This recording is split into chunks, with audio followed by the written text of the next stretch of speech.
To approach Daniel Taradash's Storm Center is to witness Bette Davis at a jagged professional crossroads. Released in 1956, it was Hollywood's first overt, high-gloss counterattack against the McCarthy-era witch hunts, a film that trades the usual studio safety for a direct, unapologetic plea for intellectual freedom. While often dismissed for its didacticism, the film remains a vital artifact of civil courage, featuring Davis in a role that Mary Pickford reportedly abandoned out of political fear.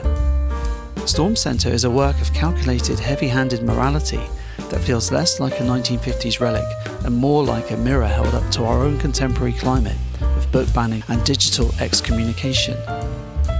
The narrative centers on Alicia Hull, played by Bette Davis, a widowed librarian who has spent 25 years as the moral and cultural anchor of her small town.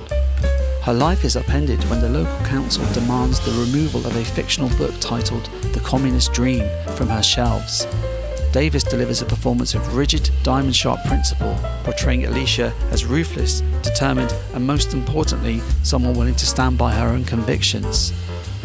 While the script's parallels to McCarthyism were immediate in 1956, its relevance today is arguably more profound. The film deconstructs the tyranny of the majority with a surgical, if somewhat blunt precision, showing how easily a community can turn on its own when fear is weaponized as a civic duty. Alicia Hull isn't a communist, she's a librarian who believes that a free society must be strong enough to withstand even the ideas it finds repellent. This dichotomy of the dangerous book versus the dangerous act of suppressing it is the film's central, pulsating conflict. It is a stark reminder that once the matches are struck for one set of ideas, the rest of the collection is rarely safe. For the collectors, the indicator Blu-ray release is faithful to the original materials as best it can. The studio scenes are preserved nicely with fine grain and decent detail. However, some exterior sequences are noticeably mastered from lower generation materials and show defects accordingly. Indicator Storm Center is still a very watchable and respectful presentation.